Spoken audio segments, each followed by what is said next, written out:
poked away, picked up by Andre from three-quarters court, and he hit it! He had his eyes on the prize and let it fly!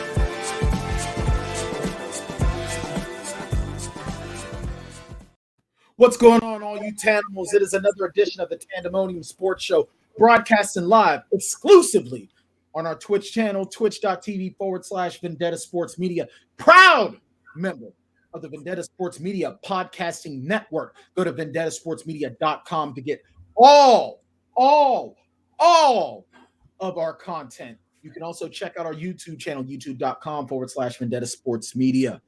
I am your host, Brian Tann, and with me as always, my hetero life mate, not a member of any hate groups, Mr. Jefferson Legal himself, Jackson Law. J Law, how the hell are you? I want to say I'm good, man, but there's a lot of stuff. Off too. Yeah, well, I know you're pissed off about the Flores thing. I am too. For those of you that do not know, I am also a Miami Dolphins fan.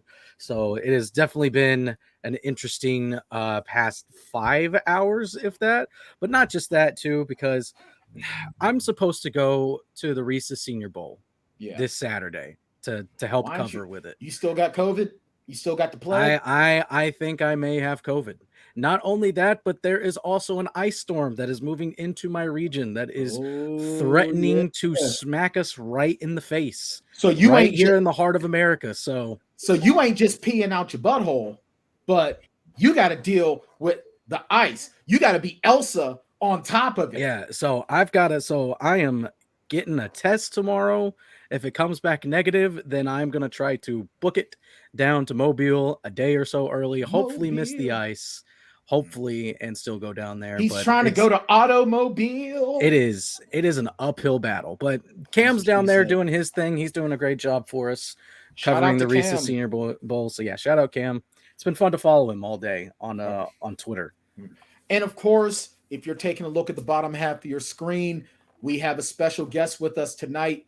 Mr. Self-Made himself, Justin Macmahan. He's the guy who is behind Daily Fantasy Insider. Started with $25 on FanDuel and DraftKings and has now, in the past year, made a net profit of over $230,000. Justin, can a brother borrow 20? Yeah, I'll have to send it to you in crypto if that's cool. I mean, you know what? That's cool. I'm doing the crypto thing as well. I'm kind of upset because I put $600 into my portfolio. Now I'm down to $350. So a brother gonna need brother's gonna need a couple of snappets. You have to just ride it out. Hey, Solana's been good the past 2 days. That's what I'm invested in. We'll see. Hold on. I'll tell you. 48 hours. Last 2 days have been good. I bet you're up. Brian. I'm coming up a little bit, but like at one point I was down at I started at 600. I ended up going down to like 350. Right now I'm at 356. I heard some people saying they got their family into crypto around Thanksgiving, which was right at the peak.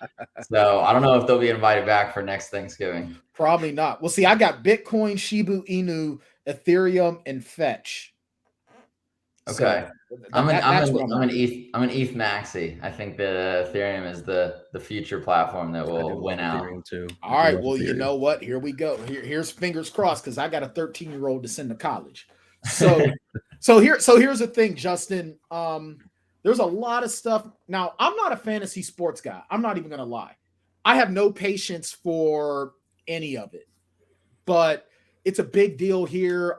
Trey Daubert, the guy who pays the bills, writes the checks. He's all big into it. He loves to pat himself on the back like his name is Barry Horowitz. For those that know,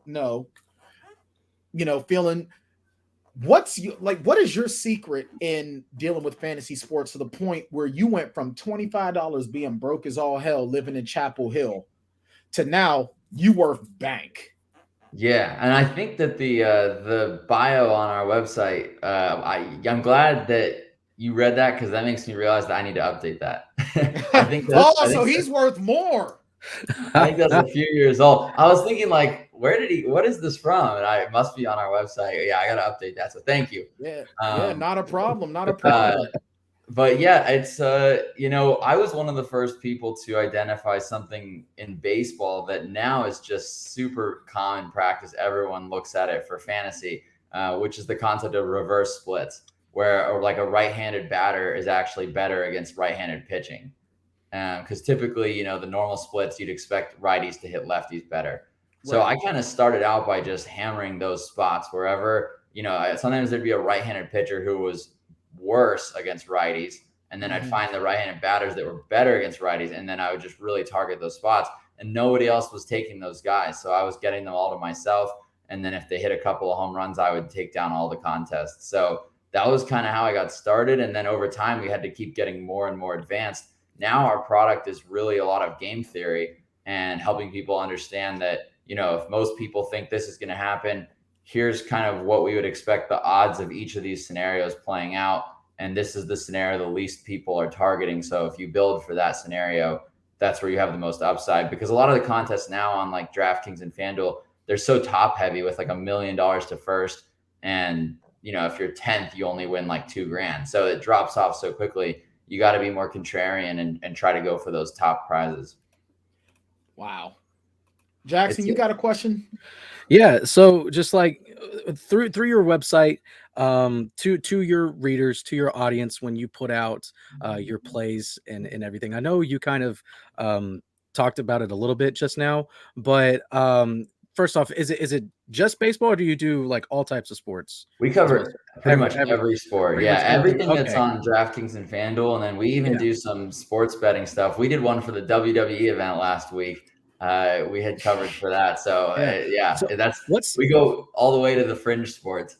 Yeah. Well, here's my question. I'm sorry. Go ahead. Finish your question. Thank you, Brian. Sorry. Courtney wants to see WNBA. Yeah, what's up with that? We do that. There you go, Courtney. I'm just curious about. So you've got a set of games coming up that you want and you like some of the plays that you want to hand out to your readers. What is the process behind doing the research? I'm a big research nerd. I actually have a master's in history. So to do that, lots of researching is involved. So it just kind of enjoying it comes with the territory. It's a very odd, that's awesome. Historians are a very odd breed. We would much rather spend our time in archives for hours upon hours than, be outside in the real world and meet real people. No, we want to deal with people that died 300-400 years ago instead. But I'm just curious about what the process is. For instance, like, maybe there's like some big Friday night NBA games that are going to be on ESPN, a lot of televised games, lots of teams that are playing. What kind of process is it to where you are going to find what you think are the best plays through whatever process that you have, and then getting it out to your readers? Yeah. So for NBA, like one of our strengths is player props. So we do betting and fantasy. So we put out picks for player props, spreads, totals, and then we give out the fantasy picks. So we've actually built a model that takes into account like 100 factors. And so a lot of those factors are just automatically pulled in. The thing that is the most manual, that's the most important, is minutes. In the NBA, if a guy like LeBron plays 38 minutes when everyone expected him to play 34, he's probably hitting his overs. Even if he doesn't play a great game, just 4 extra minutes for a guy like LeBron, who is such a usage hog when he's out there, makes all the difference when you're projecting players. So one of the things that our research team does is we dig through substitution logs and we figure out, did this guy lose minutes because of foul trouble, a blowout? We check for news notifications like he left the game due to an injury for a quarter and then he came back. All those things can really impact, for the Super Bowl coming up, people are going to tell you, oh, Cam Akers, he lost snaps from the wild card round or the divisional round to the championship game. They might not realize that he actually hurt his shoulder for about a quarter. So Michelle played a bunch of snaps, but they were all consecutive. And so when you look at the substitution logs, you can see stuff like that and say, okay, I see that Michel ended up playing a lot more than he did the game before, but it was all consecutive snaps. Then you can look through Twitter and search like Akers injury, and you can find that there was some concern he was hurt, but he ended up being fine. Those are the kinds of things that an algorithm might mess up. It might just project Akers for less workload in the Super Bowl when there's really no reason to project that because it was all based on an injury scare that didn't happen. So that's the kind of stuff that you really do nowadays. That's the kind of research that we're doing because almost everything else is done now with models and algorithms that 7-8 years ago when I got started, all that stuff wasn't so commonplace. But now, I mean, there's aggregators that take the top 5 projection sources in the industry and just mash them all together and tell you what the average is. So it's hard to get you an edge with your model being so much better than the aggregate of the industry. You know, sometimes we're 2, 3, 4 points off on a guy, and that's where we'll consider that an edge, or we'll dig in and find out, you know, is it a mistake or is it an edge? Because that's, you know, it could be either one. It's not always necessarily a good thing to be far off from the aggregate projections across the industry. So I think all that kind of stuff is fun. I'm not even the biggest data nerd on the team. You know, we've got better people on the team that are even more advanced at modeling and stuff like that. But I really enjoy the game theory side of it. And I'm big on the substitution logs too. I like trying to conjure up hypotheses for why certain guys played more or less and then project that forward. So here's my question. Now, you just said that you had a line on the Royal Rumble. How are you able to do that with professional wrestling where, now here's the thing, I'm a wrestling fan. You will never hear me call wrestling fake. I think that anyone that says wrestling is fake needs to catch a chop. But with something that is scripted and predetermined, right, and spoilers are usually put out there, how do you do a line on the Royal Rumble? Do you go by entrance? That is one that sites like MyBookie will offer odds out there, and sometimes our research team can dig it up with spoilers or with guesses that people have put out there with certain leaks, like you said, as to what the script is for that event. So our team has actually done pretty well with putting out those bets. And the problem is, you know, you can't get much down. They limit you to about $100 max bet. So it's not like you're paying for your kid's college by winning these rigged bets, but it's something, you know. We do everything we can, any edge we can find for people to help get their sports betting accounts up. You know, that we're looking for all that kind of stuff. So who had Bobby Lashley beating Brock Lesnar? I don't know. I think our team was actually kind of surprised how last week played out. I think I was a little shocked by it too, because a lot of the reports that I was hearing had basically Lashley getting buried, because you figure leading up to a professional wrestling pay-per-view, you can kind of get an idea who's going to get put over based on the way the feud is going on TV. And if somebody is being really buried in the promo game, or, you know, right, the chances are they're not getting the rub. Yeah, I think our team tries to figure that stuff out, and maybe they get wise to that and try to do it the opposite way so people don't always see what's coming. But yeah, that's certainly not one of our core products. We don't actually sell those picks. We usually give those away for free because it's just hard to get much action down. So people don't want to pay money for it when they can't really make much off of it. Okay. But the big ones are football, basketball, baseball, of course. And then like during COVID shutdown, all of a sudden you get huge traffic on esports, WNBA, like Outlaw Tour golf. That just flipped everything on its head. But now we're kind of back to normal. Gotcha. All right, so we got about 10 more minutes for this aspect of it. I kind of wanted to put this on the front end, because when we go to our next segment, we're going to be, like I said it before we went on live, I'm going to be throwing fireballs like it's Street Fighter, because I'm heated up right now. But when you have controversies like what we're going to talk about with the Brian Flores situation and all of that, how does that affect the sports betting and all of that? How does that have an effect on sports betting, or is it's just more for news pundits like us? It's kind of more for the news cycle. There's not a whole lot that we can do with that. Sometimes though we'll have like prop bets on, will this lawsuit win, or like, well, who will be the next coach of which team? Sometimes we get stuff like that. We occasionally, we have some friends in the reporting space that will leak stuff to us like, hey, this guy is probably going to be the next coach of this team. And then we might bet on that. But no, the Florida stuff, it's just entertaining for everybody to discuss it and talk about it, but it's not something that really affects betting markets. Okay, so not to say it's not important, but it's hard to wager on it. Right. So you're not gonna put anything on there that's like, oh well, the Dolphins are gonna have a rough year because of this controversy. It's gonna be, But yeah, that's an interesting thought. Yeah, so when they like a good example is like Antonio Brown. People start speculating. Is that going to cause problems with the team chemistry? Is that going to change things there?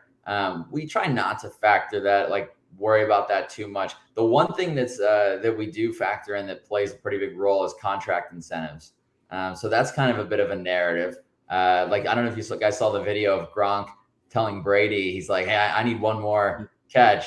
So Brady calls like a little screen pass for him, and he's walking around the sideline going, "Yeah, I just got like $250,000 bucks." I was actually going to ask you about that because Charlie Batch, former starting quarterback of the Detroit Lions, and then Big Ben's backup here in Pittsburgh, he actually went on 93.7 The Fan here in Pittsburgh, and he mentioned during this recent Antonio Brown situation that there are owners that will tell coaches not to play certain people so they don't get their incentives. Yeah. I mean, I guess it goes both ways, right? Like that's people are saying Leftwich is like the first coach they've ever heard of who walks around asking in practice in week 17 saying, who has incentives? Do we need to script something up for you so we can help you hit your incentives? So I think that's awesome. If I was an owner, I'd be like, that's cool. I want the players to be happy to play here. The fans find it entertaining too, right? I think that like week 17 games are pretty boring. But if you've got Gronk mic'd up talking about his incentives, it makes it more interesting and it's an entertainment product. So I'm all for it. Absolutely. So real quick, we got to get ready to go to our first break, and then we're going to start getting into the news. Go ahead, plug your site. Tell us where we can I'm not a betting guy. I don't do fantasy sports, but where can some of the fantasy heads and the betting lunatics like Jackson Law find you? I do enjoy the occasional bet. All right, yeah, you can download our app. It's called Daily Fantasy Insider, and it's a sweet app. There's some free content in there every week. We'll pick a DFS slate and a sports betting event, and we'll make them free every week, so you can follow along. You can turn on notifications for push notifications just for the free stuff if you want, so that you don't have to check the app all the time and see when it's free. You'll just get notified. So we try to make it so that everyone can engage. And then if you're serious about it, you can get a subscription. But you can also just follow me on Twitter, and I put out takes about all kinds of stuff. I try not to get too fiery, but sometimes, like Brian's about to show us, sometimes you just get fired up about something. Oh, it's coming. It's coming. I'll tell you what, man. Yeah, you guys make sure you go to the Daily Fantasy Insider app, check out, or you can go to dailyfantasyinsider.com. Don't worry, I'm not getting he's not sponsoring the show. I'm doing this because he's a cool dude and he's here as a guest. Thanks, Brian. Maybe he'll sponsor the show later if we keep being nice to him. Who knows? We'll see. But we'll be back. So you gonna stick with us, Justin? You gonna talk some sports? Yeah, I'm here for the news. All right, sweet, let's do this. Sweet. All right, be ready because I'm probably gonna piss some of y'all off with some of these takes. And I'm going to ask Justin, because he's the betting guy, over under that I give a shit. Under. And it's a lot of juice on that under, too. We'll be right back here on the Tanndemonium Sports Show, broadcasting live on Twitch TV. Go to Twitch. For y'all listening in on Twitter or on our podcast networks, go to twitch.tv/Vendetta Sports Media. Every Tuesday evening, 6:30 p.m. Eastern Standard Time, we will broadcast live. Get in on the conversation. Tune in. Get into the comments. We'll even probably read your stuff on the air. Who knows? But we'll be right back with a word from our sponsors here on the Tanndemonium Sports Show. We'll be back.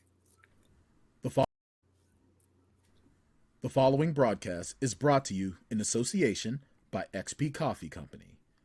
XP Coffee Company is the fresh brewed coffee made for gamers by gamers. Get amazing flavors like Choco Loco in 8, 12, or 16-ounce bags, or level up and get Illusion, Isolation, Nightmare, or the Majestic Throne blends in light, medium, or dark roast in whole bean, coarse French press, drip, or fine espresso in 12-ounce, 16-ounce, or 2-pound bags. Wow! Shipping worldwide. If you're in the U.S., go to usa.xpcoffee.co. If you're in Europe or in the U.K., go to www.xpcoffee.co. XP Coffee Company, for gamers, by gamers. All right, we're back here on the Tanndemonium Sports Show, broadcasting live on Twitch TV, twitch.tv/Vendetta Sports Media. With me, as always, is Jackson Law, and of course, our special guest, Justin Macmahan, the boss man, the big brain behind Daily Fantasy Insider. Go to dailyfantasyinsider.com. Get your fix on sports betting or fantasy sports there. All right, guys. Jackson, I know you're feeling a kind of way. I'm feeling a kind of way. A lot of people are feeling different ways. Just dropped just a few hours ago. Man, oh man, Brian Flores is suing the NFL. Suing the NFL. I'm going to pull it up because we just had a story drop here on Vendetta Sports Media as well. And I'm going to pull it up. And I'm getting ready. As soon as I pull it up, there we are. There it is. There's the kit, the kit, the N, and the caboodle right there. And of course, and Evan Kinsley wrote this one up. Brian Flores is suing the NFL, the Giants, the Broncos, and the Dolphins organization. So here's the thing. First of all, and you posted some of this stuff in our Slack as well. Brian Flores, he's had enough. And he's got no more F's to give. And you know what? I don't blame him. And this is what I'm ready to go off about, gentlemen.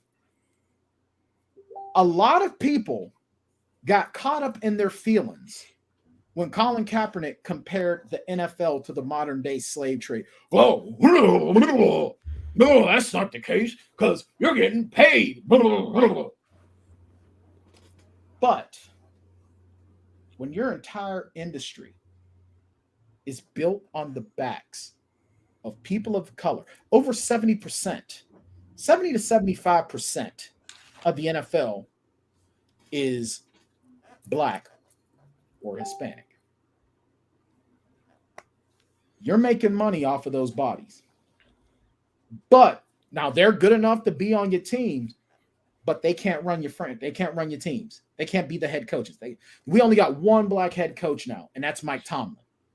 You know, a lot of folks are sitting there saying, oh, well, you got the Rooney Rule. They're interviewing more black people than ever. Okay. So if you starving, I can just give you a cracker, and that's okay. If you dying of thirst, I can give you a thimble of piss, and that's acceptable. Well, Brian Flores says, hell no. And I, for one, don't blame him. Now, I'm going to pull this up, and this is courtesy of a tweet from, I hope I don't butcher the gentleman's name, Ari Mayrov. And he put this up from, it's a part of the Brian Flores lawsuit. I'm going to share my screen so you guys can see this, because I'll tell you what, man, you can feel the fury in his response. So this is a text message between himself and Brian Flores and Bill Belichick. BB for Bill Belichick. And of course, you see, sounds like you've landed. Congrats. Here's something I didn't hear. Giants. So Flores, guys, hasn't even had his interview yet.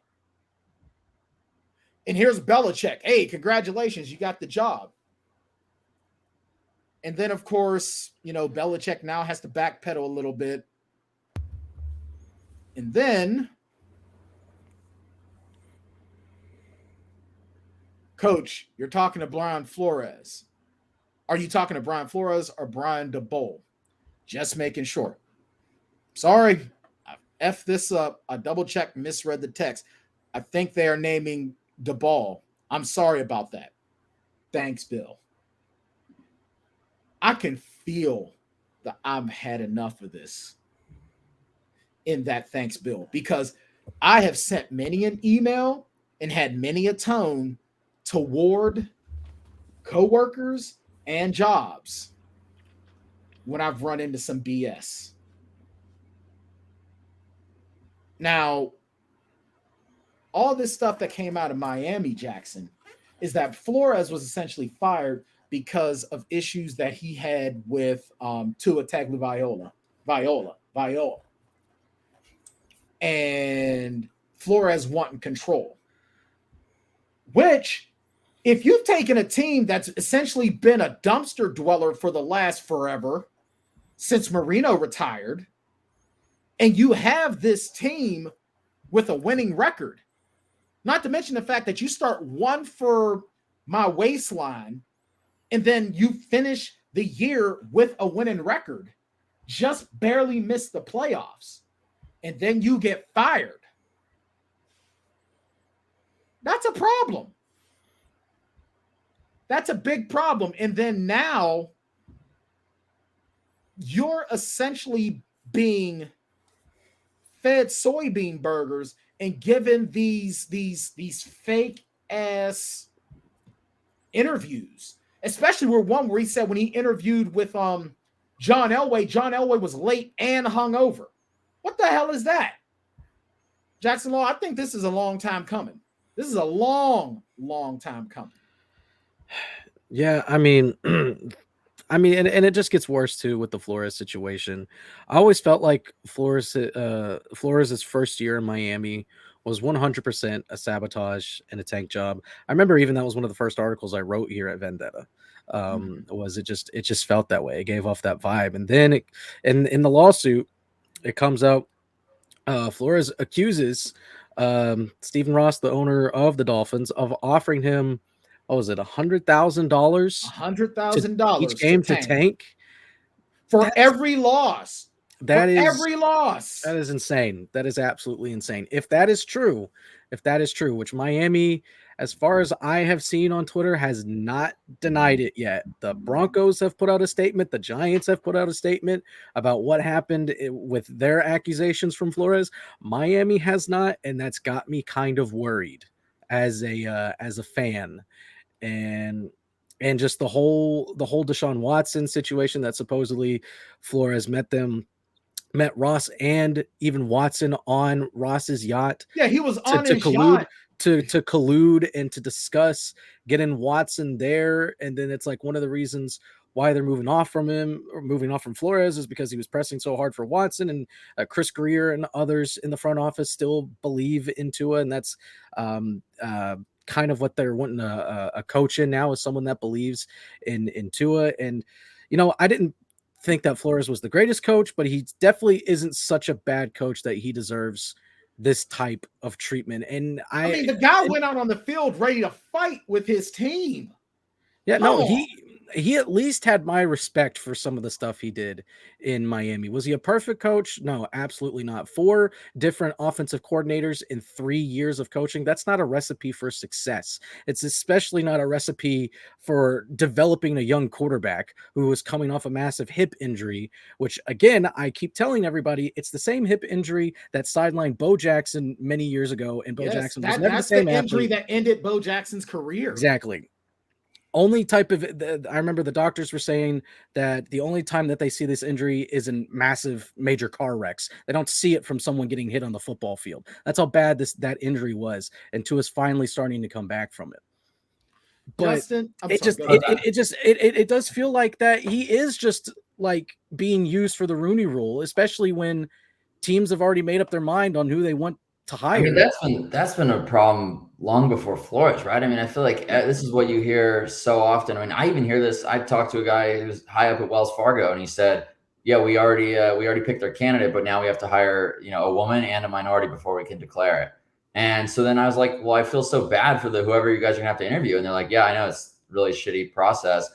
And I just thought it's only a matter of time before the NFL gets busted for this, because you've been hearing about this happening all the time. And I feel so bad for Brian Flores. He's getting dragged out there. And Belichick, he blew the cover, but I'm kind of glad he did, right? Like, it's nice to know that that's exactly what we've all thought is going on is exactly what's going on. I don't think Belichick did that by accident. I think Belichick did that on purpose. Belichick could be smart enough to be like, you know what? Screw this. I'm gonna blow this cover and pretend it's an accident. Yeah, I can see it. I could definitely see it. But yeah, I mean, like 4 days before he even has his interview, they already picked their candidate. I mean, it's really frustrating to hear that. And I think Flores was set up to fail from the start, like you said. I don't think they ever had any intention of letting him be the coach that succeeded. I think he was just going to be the fall guy for the tanking years, and then they were going to move on to somebody else.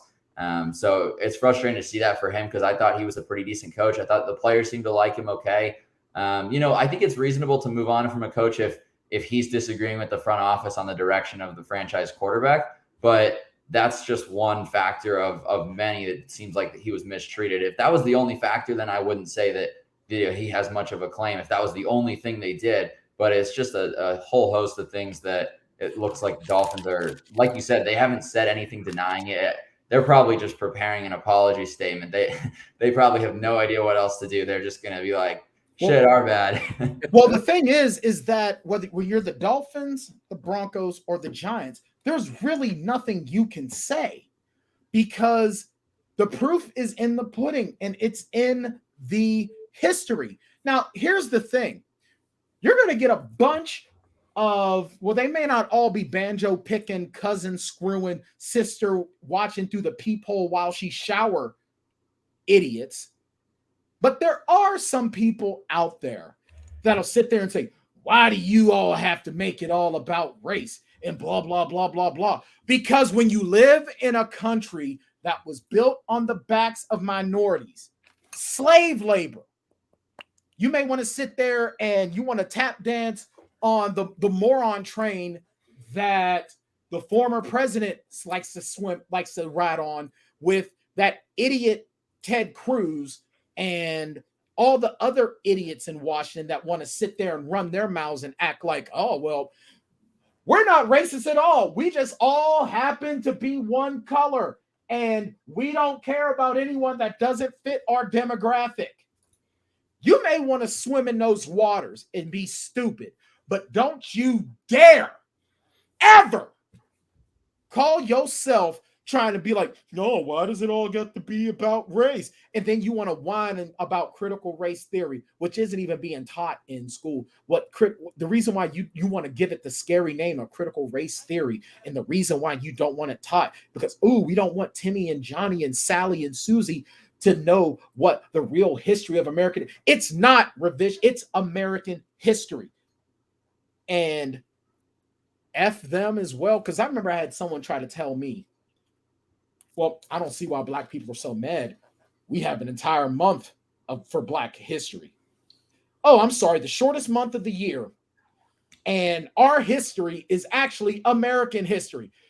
Did nobody Black that I knew of back then, and I didn't know anyone back then anyway, but did nobody Black actually want to come here and work for free and build a country, steal land from people that were helped, basically blood, sweat, and tears of ours used to build a country with land stolen from other people that were here first. And then now you want to build a business around our bodies and then keep us out of leadership and management positions? Kiss my ass. And then want to sit there and say, well, why does everything got to be about race? Because it is. Because it is. And with the Giants sitting there and they're trying to come up and trying to do their little backpedal and blah, blah, blah, blah, blah. You know what? If you knew that you were going to hire someone else, why did you keep Brian Flores' name on the schedule for an interview? Because you knew what you were going to do. You just wanted to say, well, we interviewed him. What more do you want? Yeah, it's just to abide by the Rooney Rule.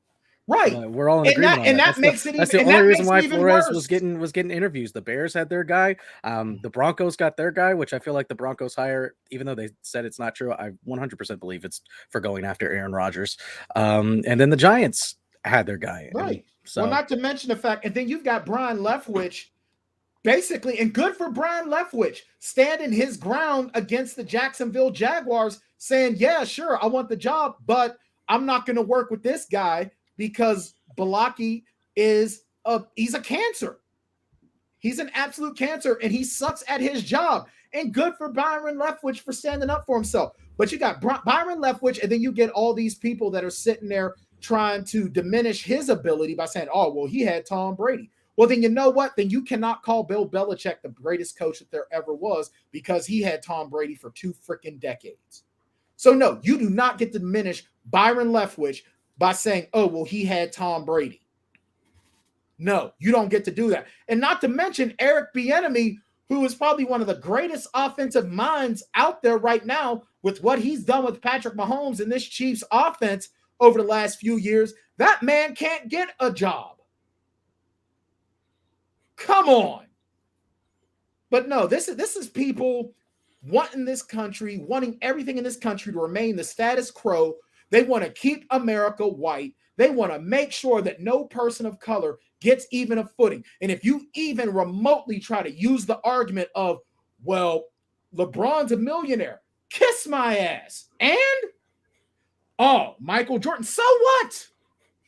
These are the same people that hold up that big, nasty, moronic piece of crap. And every time he wears a hat, I just want to get my own and throw it like Kung Lao to knock that hat off of his freaking head. Jason Whitlock. That was trying to say, oh, LeBron can't face racism because he's rich. Apparently, Jason, you missed that time in history class when it was said that one of the main bits of propaganda that was used to push the racist agenda was to tell the lowliest white person, yeah, you may be poor, but you're better than any person of color. And that goes especially to those that sit there and parrot Jason Whitlock and parrot that moron Candace Owens, that parrot that other moron Senator Tim Scott out of South Carolina. That's all those individuals do is sit there and parrot a white supremacist agenda. Or that other moron Laura Ingraham that wants to tell black folks shut up and dribble because heaven forbid someone of color has an opinion. Now, all that Rooney Rule is, and I give a lot of credit for Mr. Rooney because Mr. Rooney saw that there was an issue and he did what he could to fix it. But at the end of the day, the Rooney Rule is being used incorrectly. It's being made to be used as a farce. And you know what? The NFL is exactly what Colin Kaepernick said it is.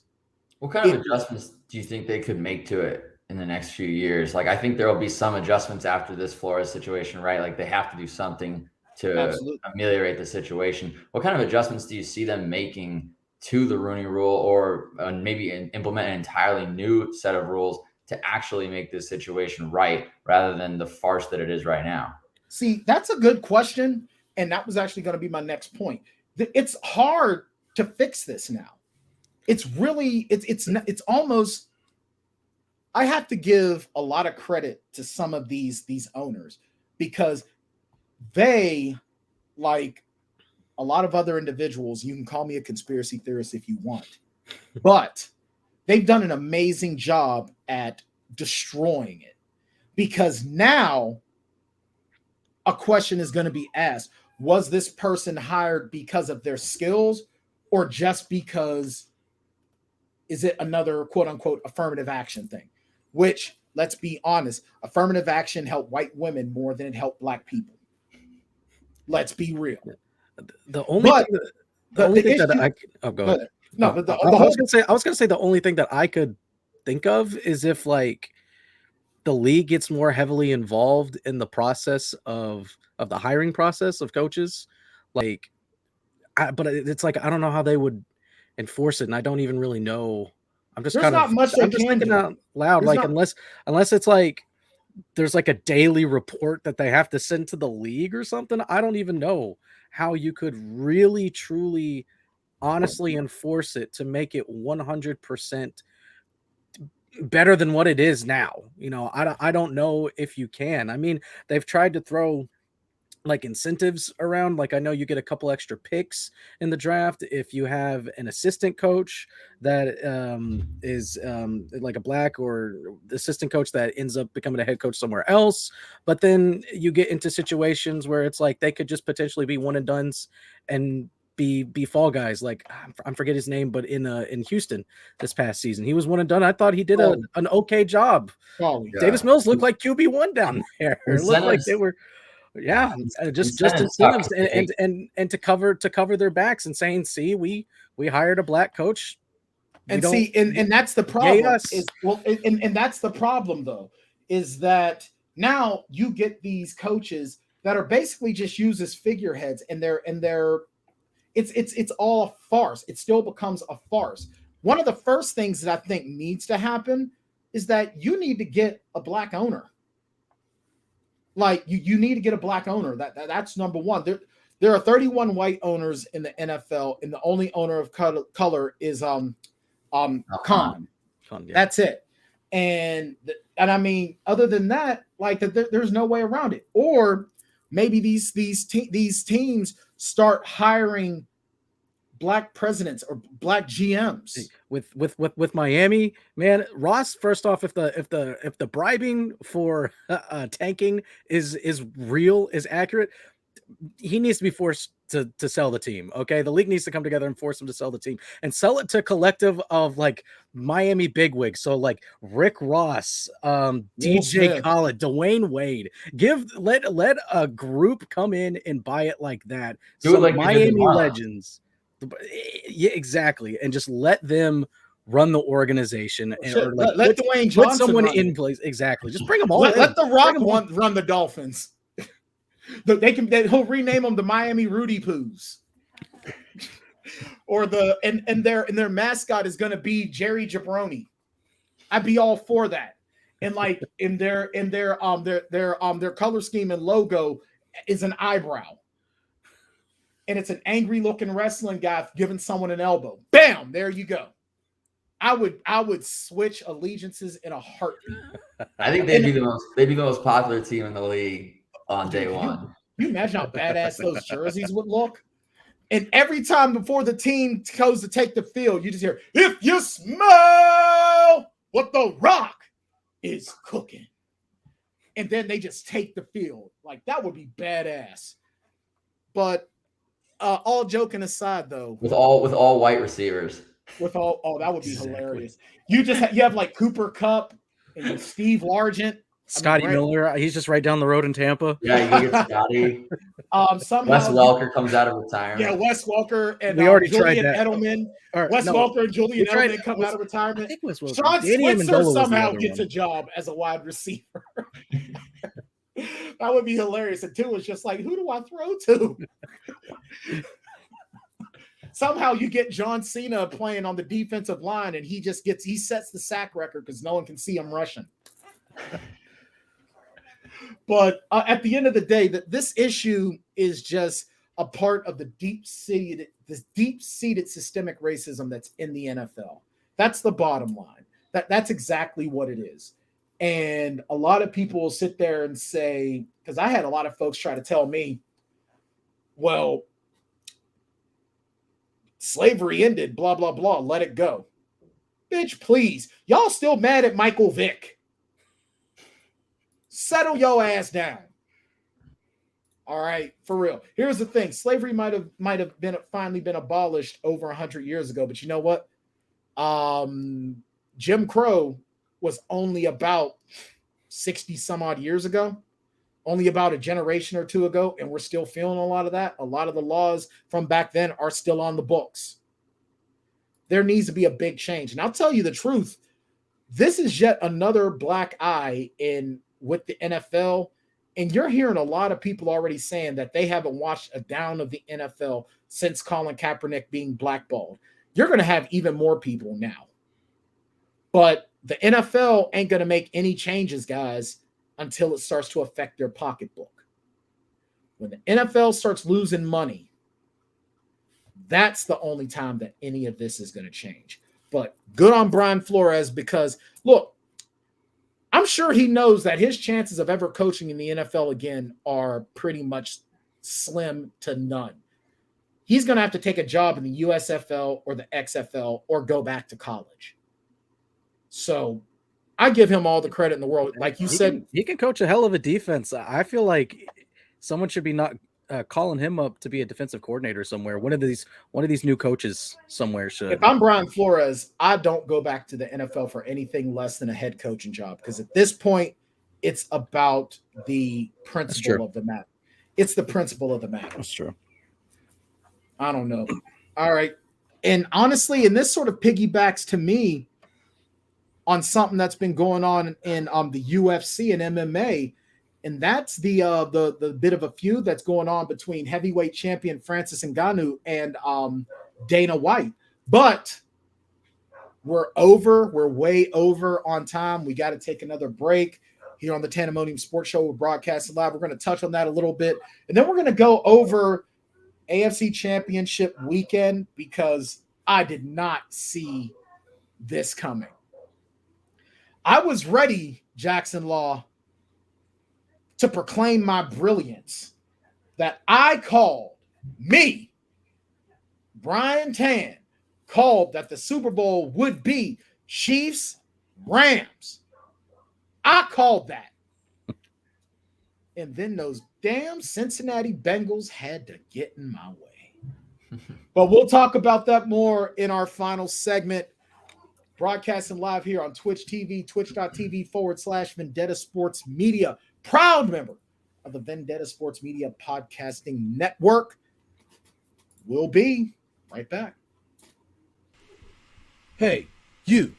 Yeah, you. In case you hadn't heard, your favorite Renegade Sports Media Group has its own Patreon. Go to patreon.com/Vendetta Sports Media to support our efforts to continuously bring you sports, gaming, and other media coverage as only we can. We've got 4 different membership tiers. For $3 a month, we'll give you a simple thank you on our Patreon site. For $6 a month, you get a thank you, and you get to become a recruit in Jackson Law's Vendetta University Gaming Series. For $10 a month, you get everything from the previous tiers, a special thank you at the end of our videos, free access to our upcoming Discord chat, and a free koozie after 4 months. And then the big dog, $50 a month, gets you everything from the previous tiers, as well as opportunities for Fantasy League invites, stream gaming, possible invites to mock NFL and NBA draft sessions, a once-a-month Google Hangout, and after 4 months, a free t-shirt. Yeah! Go to patreon.com/Vendetta Sports Media and help us to improve our pledge to bring you the best sports, gaming, and other media coverage.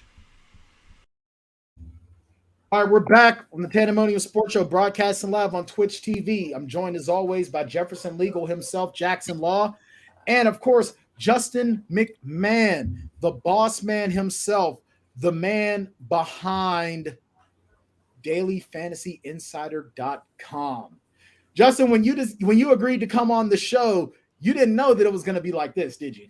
I hoped it would. I hoped it would be interesting and entertaining. You know, usually it's just a quick segment. We just chat about my story, what my company does, and then people are like, well, thanks for coming on. That was a cool guest. And then they just do their thing without me. So it's kind of cool that you guys let me stick around and hang out for the actual show itself. We always give our guests that option. So we're glad you stuck around. Yeah, absolutely. It's been neat. So Thomas Aloysius Brady has officially announced his retirement. Now, someone jumped the gun on this.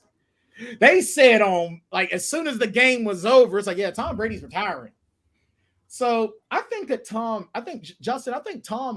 was telling people this was going to be his last year anyway, and someone just decided to jump the gun. Yeah. Well, so I actually went to college with a guy who was a baseball reporter while we were in college. And the way that stories break is that you get a text from someone and it's not a verifiable situation. And you have to make the call of, do I want to be the person to break this story and risk that it's not true? Or do I want to wait to get the source verified? And usually someone else beats you to the story. So it's always this gambling game of like, I think this is accurate, but if I run with it. So that's why usually they just say an unnamed source, because they don't want to be liable if they end up being wrong. And, they don't want to expose their sources too, but sometimes it's the source is so not credible that they really would never admit what it is, but they just run with an unnamed source. And so I feel for Shefty on that, because you want to break Tom Brady retiring. That's such a big story, and you're pretty confident that it's true. But then Brady kind of made him look bad by saying, no, I haven't really officially decided. And then it kind of makes him look bad. But I think we all kind of knew he was retiring. So I don't think Schefter will take too much heat for it. Jackson, if you're Ben Roethlisberger, are you just pissed off?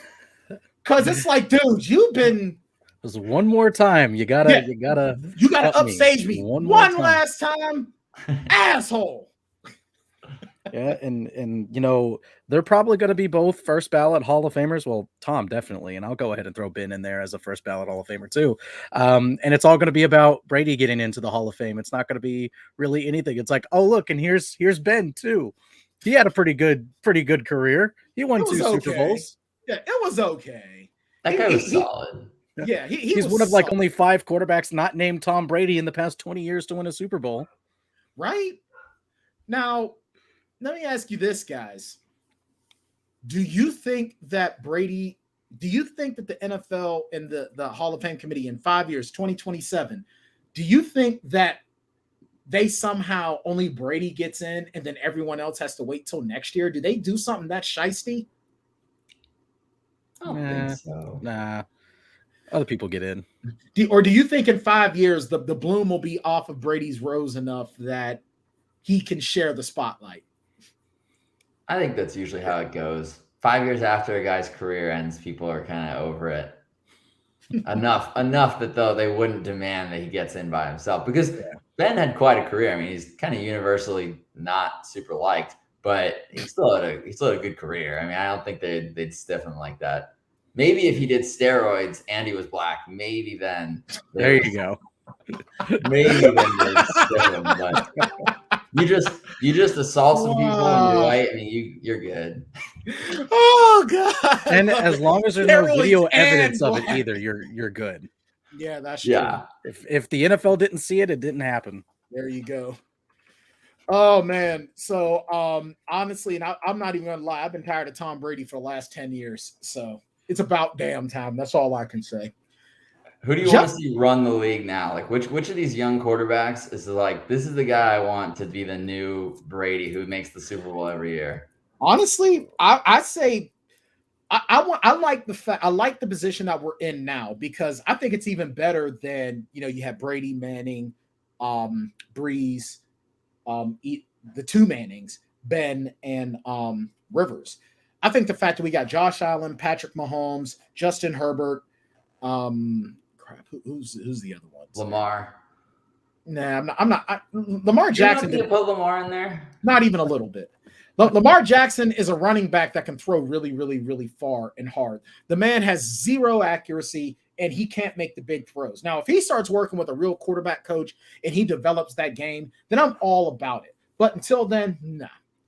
But he's had flashes where I think, okay, he's had moments. He's super legit, and then he falls off again. And I don't know if it's injury related. I'll give him a shot. I'll give him time. I still think he could get there. I'll give him another couple of years. Yeah. But I mean, everyone throws Burrow is kind of looking. Everyone throws Justin Herbert. Joe Burrow, Patrick Mahomes, Justin Herbert, Josh Allen, and you know what?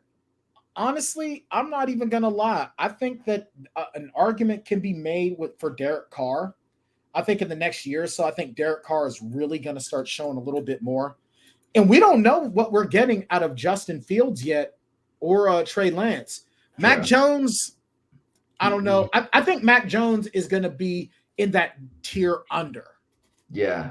I kind of would put Rivers more in that tier under too for that. Like when I think of the Manning, Brady, Ben, I don't really go to Rivers. Neither do I. Well, see, I look at it as Manning, Brady, Breeze. And then I have Ben and Eli and Aaron Rodgers in that next tier. And then I have Rivers. And the main reason, and I put Aaron Rodgers in that next tier under because, and I wrote it in an article this last week, where Aaron Rodgers has had 1 Super Bowl appearance in the last 10 years. 1. That's it. And he's choked how many times in the playoffs? No. Aaron Rodgers, he's a solid quarterback, but he's not an elite guy. He's a good quarterback. He's a great quarterback, but he's not an elite guy. He's just not. Elite guys get to more than just one Super Bowl in 10 years' time. Right. Yeah, I don't think Rodgers just belongs in that camp. I mean, he's just not a guy that I think people fear like they fear Brady or Mahomes even. Like Mahomes is already at the level where it's like you'd so much rather face Rodgers at the end of a game. Oh my God, he put a dagger in the heart of Bills fans. And then Cincinnati fans are like, their hearts are in their chest. I swear. Now, Joey Numbers got in touch with me. I have a guy, Justin, Joey Numbers. He gives me all the inside scoops on everything. You should probably work with him because he can help you out. But he told me, and this is factual because Joey Numbers said so. He said at least 8,500 people had quick cardiac arrests in Cincinnati because of Patrick Mahomes on the field. 8,500 times 2.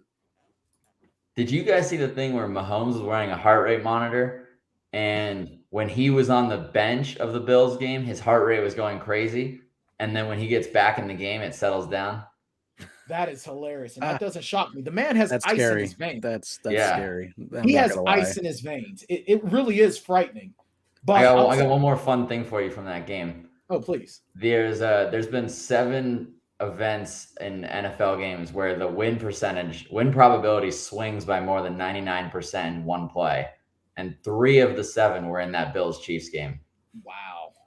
And Isn't that wild? It's the greatest game of all time. And we almost saw a reimagining. We almost saw the reboot of that in that Cincinnati. But Joe Burrow showed Patrick Mahomes, oh, it ain't just about you, player. No, I remember after the coin toss, I remember Josh Allen on Twitter, he just tweeted pain. Because everyone's like, here we go again, man. Here we go again. I can't believe that the Chiefs didn't win. Like, I actually bet the Bengals. And I thought I was dead in the water in that first half. And then when Tyreek Hill got tackled short of, and they didn't even get the field goal, I thought maybe that'll kind of rattle them a bit. Maybe Reed's going to yell at Patrick going into the locker room, and maybe things will change up a little bit. So I doubled down, took Bengals plus 600 at halftime. I was like, maybe they're going to make a run here. I think they have it in them. But I still can't believe once the Chiefs won that coin toss, I just thought, That's it. It's over. Now, here's my thing. I look at it like this. I think that the next guy that the NFL is going to hate, and they're already hating him, it's Patrick Mahomes. But they don't hate him. They hate his fiance. Yeah. And they hate his brother. It's not his fault. It ain't on him. I mean, he's like a humble, quiet, chill dude. It's his brother and his fiance that are like, so he's going to be the next one that the NFL fans love to hate. Yeah. And I think that he's actually going to be the one that is dominating the league. But this is going to be the best. I think this next generation of quarterback is going to be the best that we've had since we had the Kelly, Marino, Elway years. I think so too. And I agree with you. I think Mahomes is about to fill in the Brady role of people loving to hate him, because people love to hate Brady, and he didn't even do anything wrong. Like, he was just too perfect, right? I mean, he just had the perfect life. He had a gorgeous supermodel wife that did nothing but win games. He dumped Bridget Monahan for Giselle. And that's horrible. Yeah. What a dick. Dude, how do you dump John Wick's wife? But I'm just saying, like, upgrade. People are willing to hate Brady for almost nothing. Patrick Mahomes is going to catch so much hate for his family, and that sucks for him. I feel for him, because I think that hate, it should go towards someone like Rodgers, but I've been on the anti-Rodgers train for like 10 years. Here's the story about Rodgers like 10 years ago that made me say, I don't like this guy. He shows up to a hospital for a kid's Make-A-Wish, and the kid says, I always thought you were a lot taller. And he turns around and walks out. You believe that? What a crybaby. I know. It's like someone slights you on your height, and you got to walk out on them on their deathbed. I don't know. Aaron Rodgers right when he got to the league, before anyone even knew who he was, I heard that story and I was like, oh, I don't like that guy. Aaron Rodgers has one of the most punchable faces of anybody in the NFL. Dude, I especially, you know what? One of my favorite sports cameos of all time was Tom Brady in Ted 2. That was one of my favorite sports. That and Kareem Abdul-Jabbar in the original Airplane. Those are my two most favorite sports cameos of all time. Now, let's go into another asshole quarterback. Jeff Garcia is getting lambasted. Mina Kimes, yo, I don't think Jeff Garcia was ready for all that smoke. He really wasn't. And Jeff Garcia is realizing, dude, settle down. You sure as hell didn't deserve. You were not the real heir apparent to Joe Montana and Steve Young. You're just some dude. But it's like, dude, Jeff Garcia, you know who you are? You're basically Trent Dilfer without the Super Bowl win. And he's finding it out right now. For those that don't know, basically, Jeff Garcia is trying to call out Mina Kimes because she, and rightfully so, called out Jimmy Garoppolo. Yo, if Jimmy Garoppolo is able to put those throws where they deserve to be, the 49ers and the Bengals are playing in the Super Bowl, and it's a rematch from 1990. It's either 1991 or 1980. It's 1988, excuse me. It's a Super Bowl rematch from like almost 40 years ago. But Jimmy Garoppolo, he's another one of those. He's a middling quarterback, which is even worse than being a bad quarterback. And Mina Kimes called him out. And here comes Jeff Garcia thinking he's somebody special. Sorry, Jeffy boy. You aren't. I mean, the only special thing that Jeff Garcia did was he was on the cover of a backyard football game. It's like the only thing the biggest accomplishment I could think of in his career. That is what I know him from. That's the only reason why I knew him growing up was because, hey, he was in the backyard football T.O. didn't even cry about you, okay? It's my quarterback. You didn't even get that out of T.O. He did have T.O. and Jerry Rice on the same team. Yeah, so. And what did he do with that? Nothing. Boo! Boo this man!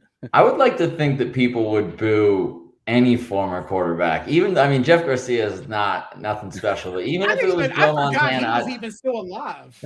I would like to think that even if it was someone who was a big deal, if they said the things that Garcia said, I'd like to think that in today's day, we would all rally around and say, I don't care how good you are at football, that tape sucks. Like, yeah, you can't just blast everyone who didn't play in the NFL as not being allowed to have an opinion on sports. I mean, I think that's the most obnoxious take that any athlete or anyone in any industry can have is like, just because you're not at the highest level of my industry, haven't done it yourself, you're not allowed to say anything about it, even when it's obviously true, which is that Jimmy Garoppolo is super mediocre. And that's the worst thing you can be as an NFL quarterback.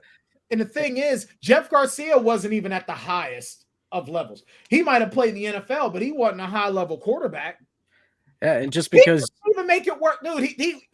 They brought him into Cleveland thinking he was going to be a franchise savior. He was just as bad as the last fools. And just because you played the sport doesn't mean you're an expert analyst at it. Like, obviously, like, you have great examples like Tony Romo, who's a commentator, and he's one of the best ones out there. And I honestly think he gets into the Hall of Fame not because of his play on the field, but because of his commentary that he'll probably be doing for 20, 30 years. And that's how he gets into the Hall of Fame. But then you got someone like Aqib Talib, who's a really great defensive back in the NFL. And I cannot stand to listen to broadcasts that Aqib Talib is on. And he's got a podcast too. How does he get a podcast with a major network with analysts and talking like that? Podcast because he tells you he's like the only defensive player out there who tells you what's going on defense. It's just nothing but quarterbacks up in the booth, and I feel like it's kind of nice to have a defensive player and a quarterback so they can each have their bias towards. I definitely don't want Ray Lewis doing it because he might stab anyone that doesn't agree with him. And Bart Scott, he's crazy enough to just try to tackle somebody. I swear, Bart Scott is like Bill Goldberg. Like Bart Scott, he's got to be reminded daily, dude, you're not playing football anymore. because Bart Scott just looks like he wants to hit everyone. Like, can you imagine being at Starbucks and Bart Scott, like you're taking Bart Scott's order? You want to make sure you get it right because you're afraid he's going to jump the counter and tackle you and celebrate over your dead body. Bill Goldberg is a harsh comparison. Yeah, you're right. I mean, Joe Goldberg. Did you say Joe Goldberg? No, Bill Goldberg. Oh. Joe Goldberg is the guy from You, the serial killer. That's what I thought you said at first. No, I meant Bill Goldberg. No, I said no. Because Goldberg is like super intense, and when he first got started in the wrestling business, he didn't want to lose because he's like, I'm a badass. Let's go into Jackson Law's specialty for a second. Utah Jazz forward Joe Ingles is lost for the rest of this season, going into the 2023 season with a torn ACL. Jackson, his leg just fell off, didn't it? It's tough, man. He's key to that Utah team. He doesn't look like it. He definitely doesn't look like 7.5 points, 3 boards, 3.5 assists. I mean, no, he's just one of the veteran leaders on the team, and used to be. I mean, he hasn't been that much this year, but used to be a almost a walking bucket. I mean, he's definitely a great 3-point shooter, and again, just one of the key rotational pieces of this team. This Jazz team has a lot to figure out right now. I think I saw today they're like 2-11 in their last 13 games. Now I know they were missing Donovan Mitchell for some of those, but they are really starting to fall right now, and losing someone like Joe Ingles isn't going to help that. And Rudy Gobert's been out for a significant amount of time too. And I mean, defensively, they're like up here with Gobert, and then they're down here without Gobert. So they have a lot of problems, and they kind of seem like they're having some internal strife too. We've always heard about this, back and forth between Gobert and Donovan Mitchell, and especially back when the pandemic first started and Gobert was licking all the mics and touching everyone's stuff. And then the next day, turns out he tests positive for COVID, and then the entire NBA shuts down. And so, we all blame Rudy Gobert for shutting down. Rudy Gobert is the greatest defensive player of all time. He destroyed every sport in North America.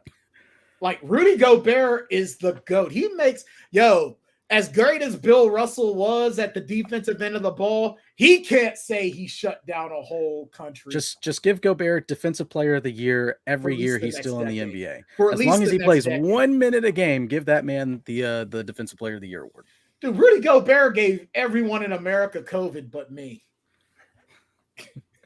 Dude, that is insane. So let's talk about one other thing, and this is something especially, I want to get your take on, Justin, because I think that this could be an instance of what's happening in the management end of things affecting the product and in turn the betting. And we're going to close out with this, I think, because I think maybe this can sort of tie into a little bit of the, not completely, but a little bit in the Brian Flores situation. A little bit. And that's this feud going on between UFC President Dana White and World Heavyweight Champion Francis Ngannou. Now, there has been a feud going on where Ngannou, who was the rightful champion but was injured, couldn't fight, so the interim tag was put on to someone else. And basically it put not so much put into question his dominance and him being the world champion, but essentially he's stripped of the title without being really stripped of the title. And then Ngannou goes in and changes up his entire game against Cyril Gane, changes up his whole game, because Ngannou is known as a puncher. He's a boxer.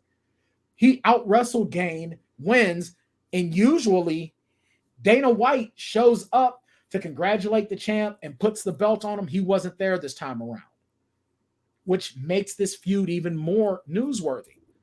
Well, Brendan Schaub, who was one of the main guys to benefit from the Ultimate Fighter, basically called out Dana White and said, look, this is not the guy that you want to feud with.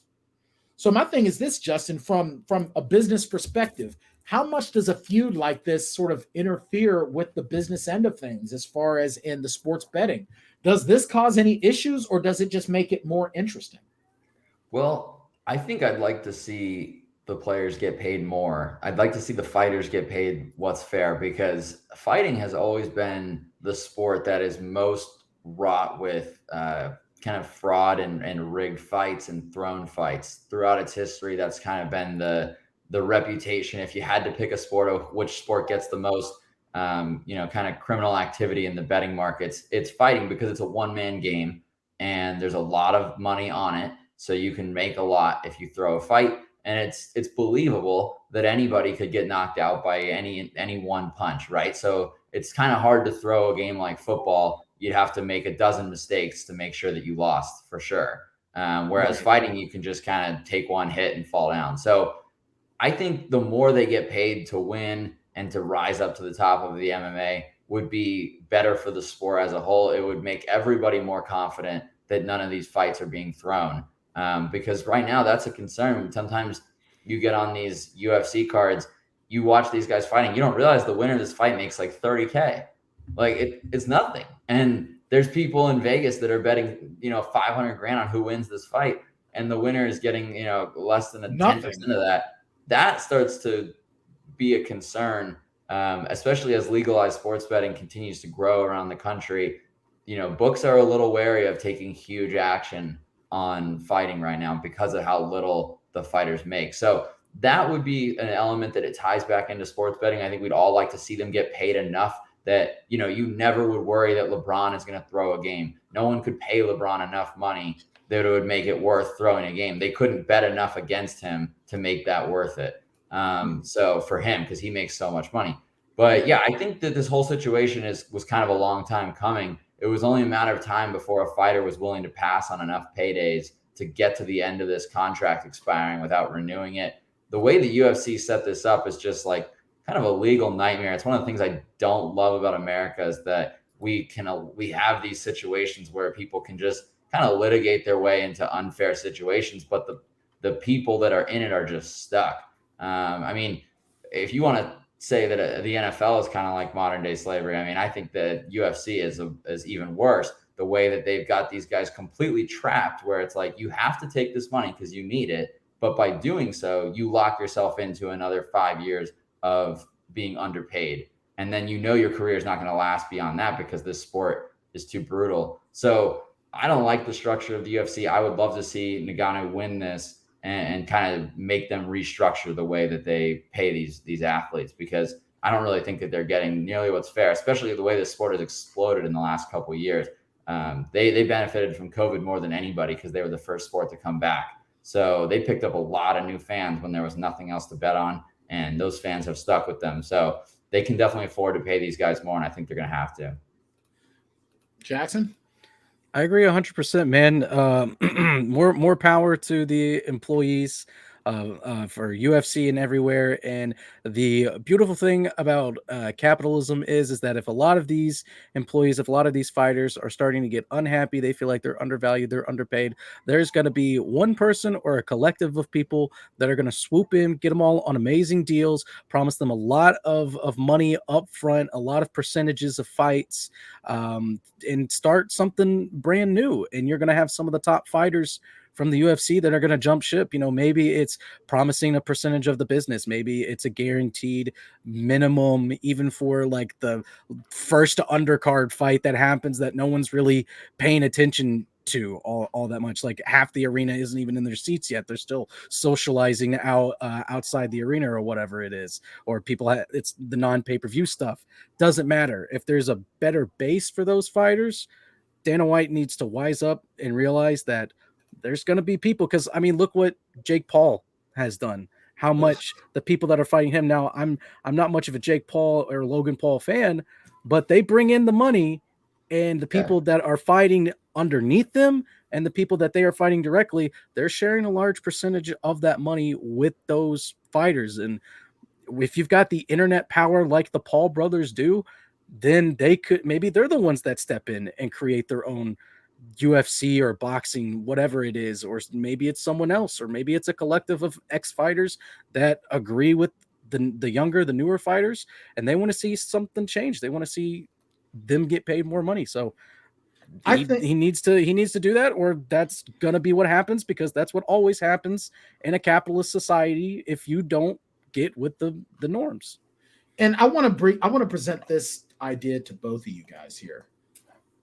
Dana White first came in as the young, hotshot, cocky guy that brought UFC from the level it was at in the late 90s, in the mid to late 90s into the early 2000s, to the conglomerate it is today, to the point that boxing is pretty much dead. Do you guys think that maybe, much to your point there, Jackson, maybe the Paul brothers or someone like the Paul brothers maybe get together, form their own company that rivals the UFC to the point where the UFC has to do these things, sort of like how the WWE for the longest time had no competition. And then you started to see Impact Wrestling, Ring of Honor, and specifically AEW come out that gives these people somewhere else. Because, Bellator, yeah, you can make the argument that Bellator is sort of like that, but it's really not. Do you see maybe, if not the Pauls, maybe say, just to name this off the top of my head, maybe Quentin Rampage Jackson, who took care of his money because he made his fame over in Japan. You know what I mean? Do you guys think that maybe a situation like that could come about? I think that there's got to be some way to improve the MMA product. This is my biggest gripe with the MMA product. And I would love to see, I don't love the Paul brothers, but I'd love to see somebody start something that improves on the sport. I think it is absurd that a fight can end and there are live betting odds on both sides. You can still bet on the fight after it's over and you'll be wrong. Like you'll be like, okay, that guy clearly won. He's 2-1 favorite. You'll bet on him and the judges will give it to the other guy. And then everybody on Twitter is saying, what just happened? I thought that guy clearly dominated. How did he lose? It is the most subjective sport. It is more subjective than figure skating.